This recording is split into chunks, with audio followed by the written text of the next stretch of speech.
கர்நாடகாவில் உங்கள் நிலைப்பாடு என்ன? அதோடு முடிஞ்சிச்சா? அந்த 17 பேர் உச்சநீதிமன்றம் வரைக்கும் போனாங்க. இவர்களும் அவர்களை துரத்தி கொண்டே சென்றார்கள். கபில் சிபல் உட்பட எல்லாரும் அப்பியர் ஆகி ஆர்கியூ பண்ணாங்க. அந்த அதில் வந்து உச்சநீதிமன்றம் கூட சொன்ன வார்த்தை, a pending or impending disqualification action does not become infructuous by submission of the resignation letter. நீ ரிசைன் லெட்டர் கொடுத்துக்கிட்ட, நல்லா கேளுங்க, நீ ரிசைன் லெட்டர் கொடுத்துட்ட அப்படிங்கிறதுனால உன்னுடைய டிஸ்குவாலிஃபிகேஷன் வந்து பெண்டிங்காக இருக்குதுல்ல. இதை யார் செஞ்சா? ஏற்கனவே இந்த 4 பேர் இல்லை, மொத்தம் 25 பேர் விவகாரத்தில் எடப்பாடி பழனிசாமி தரப்பு புகார் கொடுத்தாங்க. அது பெண்டிங்கில் இருக்குது. அது பெண்டிங்கில் இருக்குது. அப்படி இருக்குதுன்னா நீங்கள் ரிசைன் பண்ணீங்கன்னா அது வந்து இன்ஃபெக்ஷஸ் ஆகாது அப்படின்னு உச்சநீதிமன்றம் சொல்லுது. யாருக்கு சாதகமாக இருக்குது? எடப்பாடி பழனிசாமிக்கு சாதகமாக இருக்குது. இதில் என்ன புரிஞ்சுக்கிறீங்க அப்படின்னா, இது யாருடைய ஸ்டாண்டு? காங்கிரஸுடைய ஸ்டாண்டு. ஓகே, ரிசைன் பண்ணுறவனை டிஸ்குவாலிஃபை பண்ணணும், இது காங்கிரஸுடைய ஸ்டாண்டு. மீண்டும் என்ன சொல்லிச்சு உச்சநீதிமன்றம்?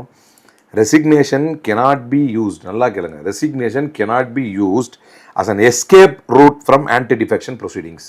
Resignation cannot be used as an escape route from anti-defection proceedings. இது யாருடைய வார்த்தை? யாருக்காக நீதிமன்றம் சொன்ன வார்த்தை? காங்கிரஸுக்காக நீதிமன்றம் சொன்ன வார்த்தை. ஏன் காங்கிரஸுக்காக நீதிமன்றம் சொன்ன வார்த்தை?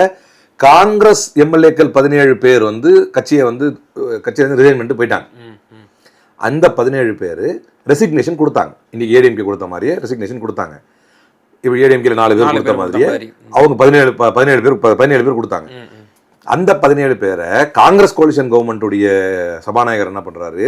ரெசிக்னேஷனை வாங்காம டிஸ்குவாலிஃபை பண்ணிக்கிறாரு. இங்க ஜேசிடி பிரபாகர் என்ன பண்ணிருக்கணும்? காங்கிரஸ் நேர்மையானவர்களாக இருந்தால் ஜேசிடி பிரபாகர் என்ன பண்ணிருக்கணும்? அவங்களோட ரெசிக்னேஷன் வாங்காம என்ன பண்ணிருக்கணும்?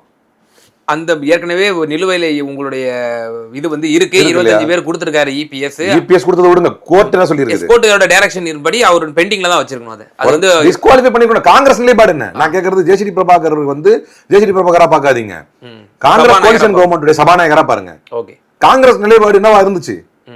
அவர்கள் உச்சநீதிமன்றம் போன போது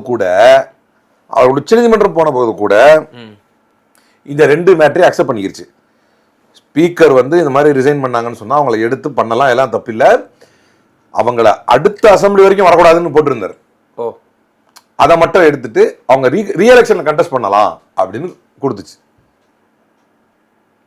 ஆனால் காங்கிரஸ் அவங்க ரீஎலெக்ஷன் கூட வரக்கூடாதுன்னு நினைச்சு கோர்ட்ல போய்.